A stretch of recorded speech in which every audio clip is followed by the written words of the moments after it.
Hello, hello. I hope that everybody is doing well today. So sorry about my little brief hiatus there. Life has been super busy. We hopped out of Palma for a quick little vacation. So we have the whole month of October off, and it was my birthday, and then we were taking the ferry. We're in England right now. So I'm in the south of England. Tomorrow we head to Scotland, which is very exciting. I'm super happy to be heading up north.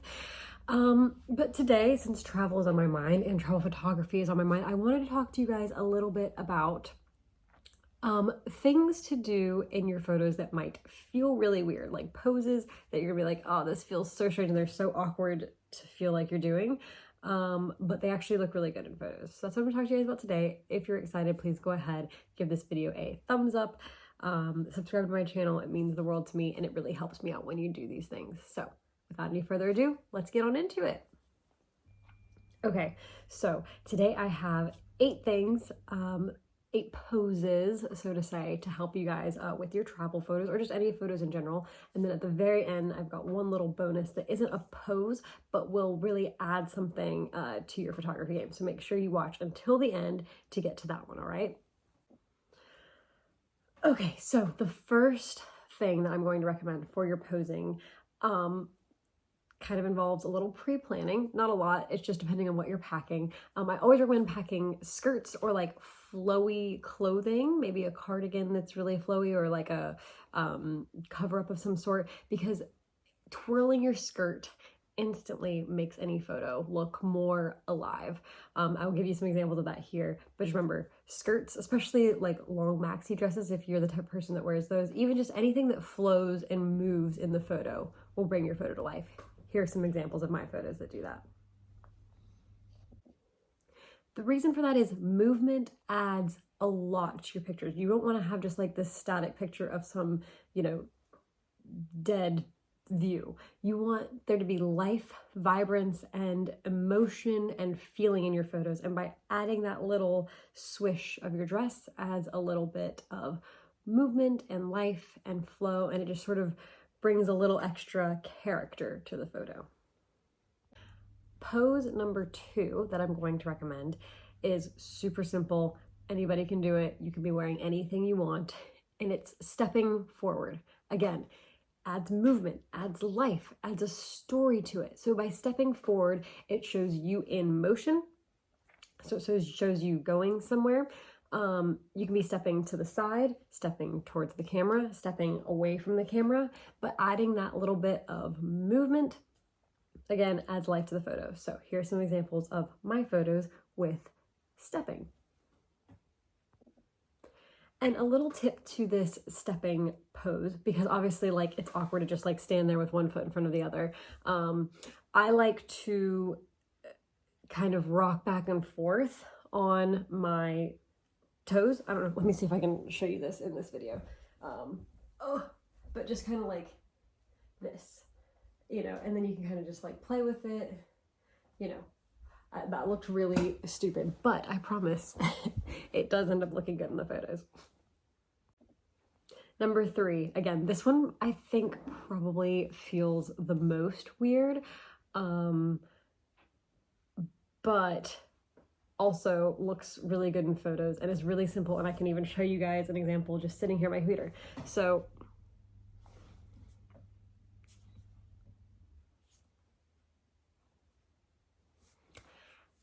touching your face. It sounds so stupid. Even like if you have a hat. I've got a hat right here, let's see. So even if you've got a hat, it's not your face, but it's in that same area.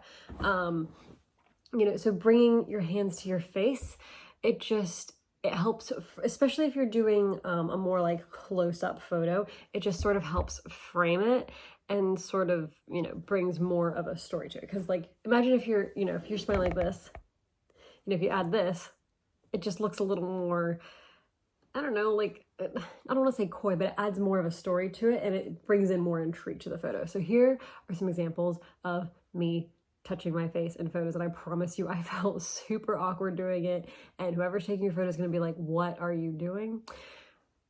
But it's a posing technique. professional photographers use it. If you look at like stock photos, you'll often see people touching your face. Just make sure your hands are clean before you do it, because you don't want to be getting, you know, germs around your face, especially during COVID times. Okay, so another one that feels weird. So the last one, you know, touching your face. This one, similar. Let me back up and see if I can show you a little bit, but like crossing your wrists. So like say you have your foot up and you cross your wrists. Or, you know, I always say like crossing your wrists and ankles, especially like if you're sitting for a photo. That's what I'm trying to say. If you're sitting for a photo, crossing your wrists and ankles are definitely going to be, you know, it might look a little proper in some sense, but you don't have to cross both. But even like up here, like if you cross like this, or, you know, if you're stretching out like this, or, you know, you're going up and doing your wrist cross, just like that kind of movement adds a little bit extra. This is a little more for an artsy feel, or if you're sitting, I would say. So if you want to do something a little bit different, a little more artsy posing, you know, you have a cool outfit on and you really want to kind of just do something maybe a little moody, this would be a good option for that. Or if you're sitting, you know, if you're at a restaurant and you really like the view behind you, you know, and you want to get the seat, you want to get your whole outfit, cross your ankles, cross your wrists, a little coy smile, and you're good to go. Here's some examples of me doing this. I don't know if I have that many because I don't do this pose a whole lot, but I know I have some here, so I'll show them to you. I definitely think my favorite opportunity for the crossing of the wrists or ankles, or even like the knees, you know, just like a simple knee cross, is when you're sitting somewhere. If you have like a place, you know, that you're you want to get the seat and the whole atmosphere in there, this is the best pose to go to. This is my go-to pose for that sort of situation. Okay, we're on number 5. Okay, number 5 is, again, these all, like I said, these are all going to feel a little awkward until you get used to doing them. But this one is looking slightly up. Ah, yay. So especially looking towards the sun. So this one is actually a really good trick to use if, say, the scenery that's behind you doesn't necessarily give you the best lighting. Like say the sun is coming from this direction, but the scenery is over here. And so if you're facing the camera this way, you have this weird shadow in your face. All you have to do to fix that, slightly turn your body this way, look up. Magical. And the good thing about this one is it's super simple, but you can add, you know, you can add more of the other elements to it. So you can add this in touching the face, or crossing your wrists, or whatever it is. You know, you can add a lot to this pose, but this is more of a lighting effect one that I like to use, because the sun's not always going to be right where you want it to be to get the scenery that you want to in travel photos, or in anything. You know, if you're taking a photo, the lighting's not always going to be perfect. And if you're traveling, you're not going to be bringing all of your lighting equipment with you. I know I don't, at least. So to use that natural light really helps, and it like adds a little something extra to your photos. I know I've done this so much. This is probably like my go-to trick for travel photos, because it's so simple, and it makes the lighting, like using that light to bring to your face and to show the background, really adds a little something extra to your travel photos. And it's super simple. And if you're lucky enough to get that good, perfect lighting, use it. Okay, so I'll show you guys some examples here. And again, like I said, since that's more of a lighting trick, you can add all of the other posing elements too. Like, yes, like this looking up is a, you know, pose within itself. But again, you can layer these things. It's not just like you're doing one pose. You know, you're not just touching your face. You know, you're not just looking up there. You can combine, you know, touch your hair, whatever it is. You can look up and swish your skirt. Oh, who would have thought, you know? So you can really combine these sorts of elements to make your photos really special and bring them to life.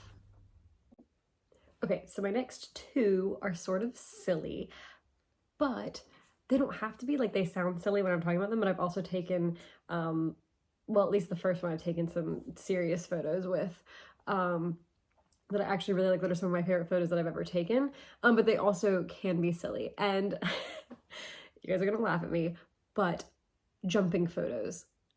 It sounds ridiculous, but one of my all-time best performing photos on Instagram is a photo where I am jumping at the Glenfinnan Viaduct in Scotland, and I'm like, and I'm jumping and it's midair, and so my hair is like out and I'm, you know, like this, and like my caption was like Wingardium Leviosa or something. Yes, it was a good caption. Yes, it was a good location, but it was so silly. And it's like one of my favorite photos that I've ever taken. I did quite a few of these jumping photos in Scotland. I did another one at a fairy glen. I'll show you guys both of these in just a second. I did another one at a fairy glen where I like look like I'm like levitating, and I like had this outfit that was very fairy-esque on. And that one also performed really well. And I really like that photo too. I took one yesterday in the woods just of me jumping, like being silly. And it's just, you know, something that's a little bit different. You know, people always make fun of those people, you know, at the monuments or whatever that are taking photos.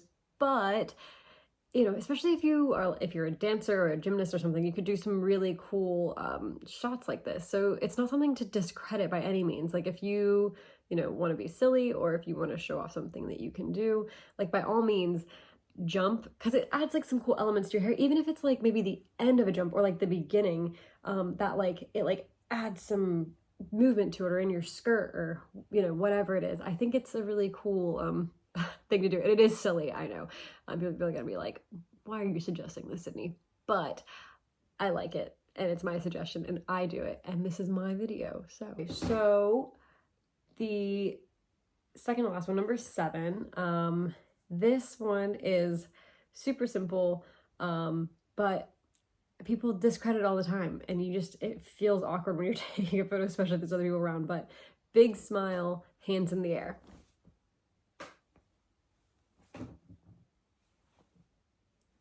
I know, it looks stupid, but it looks good in photos. Okay, so my final posing tip before I go into my final little tidbit that's my recommendation for really upping your photos and combining it with all of these posing tips, is add a prop to your photos. This is so simple. If you've been shopping, hold your shopping bags.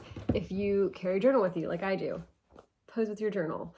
Even your purse, or sometimes if I want to like have a prop for my photo, I'll have somebody take a photo with my phone of me holding my camera instead of using my camera to take the photo, because I want that prop in the photo. So use the props really, you know, again, it's part of the telling a story. So by holding the prop, you know, it adds to the element of what you've been doing that day, you know, so it's all part of the storytelling aspect of a photo. And so the more you can tell in that moment, you know, if you are loaded down with your bags, maybe, and you're backpacking, maybe don't, you know, a lot of times I'll take my bags off and set them down for a photo. But maybe don't. Maybe that's part of your story and what you're trying to tell in your photo. So when you're posing, add a prop, add some sort of element in that regards to it. It can even be, you know, if you just put your lipstick on, even if you want to just hold your lipstick, you know, you're like, oh, what's in her hand? What are you using? Is that your lipstick? What color lipstick do you use? You know, it gets people thinking. And again, it's all part of the story. And that's, especially if you're, you know, taking photos for Instagram and you're a travel blogger, you know, the whole point of Instagramming, and at least for me, is to tell your story and to tell your travel stories and to inspire people to travel more. And for my case, to help them travel more by helping them plan their travel as a travel agent. So it's all about storytelling, and the littlest thing that you can add to tell that story, you would be surprised at how much, even just like I said, like a tube of lipstick, or holding your journal, or your purse. I get so many questions about my purse, which I don't make any money off of by telling people where I got this purse. I got it at some little market in Morocco, but people love this bag. I should like remake them and sell them, because all the time people are asking me. But again, it's part of the story. It's part of who you are. And I know this has kind of gone off a tangent from posing to Instagramming and telling stories. But you know, to me, it's all related. So I will now show you some photos with props. Okay, and my final tip for really loving up the photos, this is not a posing thing, and this isn't always feasible, but I do recommend it to try and do it, you know, not every photo, but if you ever have a moment where you think you can do something like this to really add to it, I really recommend adding objects to the foreground of your photos. So I have this here, you know, I could just pose with this, or I could separate it, pose with this, and take this somewhere around here, where's my frame, and then changes the entire photo. Okay, so I will show you some examples of times that I've done this. You can do it with flowers. I really like doing it with flowers or greenery. You know, having like, even when I'm just taking photos of a landscape, having like a bush in the foreground and then the landscape in the background. You can do it with lights. Like fairy lights are a really good thing to do it too. You probably see it on Instagram. People have the lights in their hands or around them and then go to the camera. But it doesn't have to be around you. It can just be the lights like in the foreground of the photo, like around the shutter around the frame. I did this with in my hometown in St. Augustine. There's the Nights of Lights, and in that there's like millions of beautiful warm white Christmas lights everywhere. And so I wanted to do a photo shoot with them, and I brought my own fairy lights and sort of draped them across and did all these unique things with the fairy lights in addition to kind of add an extra element to the photo, because you can't really take the lights off the trees in town. Yeah, I think flowers and lights are probably my favorite to do with, but you can do it with anything. You know, if you have like say there's like a corner of a building and you're off in the distance, you can get kind of that corner to sort of block, or like, you know, through a window would be a cool aspect, or you know, like a scarf, like a thin, like something like this. I don't know if you can see this, like, you know, you can do some of like some tulle in the, you know, to frame it, or basically just anything that's sort of light and not essential to the photo, but to sort of frame it and give it that extra element and to give it some depth, because again, depth brings life to photos, because you don't want just some plain, you know, one-dimensional photo. You want something that, again, tells a story and brings it to life. Okay guys, I really hope you enjoyed these tips. Travel photography has been on my brain a little bit since I'm on vacation, and so I'm really just sort of, my brain's kind of working this, and I wanted to share, you know, things that I have been thinking about with you. And if you feel awkward doing these things, don't feel bad. I have been Instagramming and blogging since 2016 now, and I still feel super awkward doing these sometimes. I'm like, what is wrong with me? Like, I do this for a living. This is how I make money. And I still feel super uncomfortable doing it. So don't feel bad if you feel awkward at first. The more you do it, the better you're going to get at it and the easier it's going to be.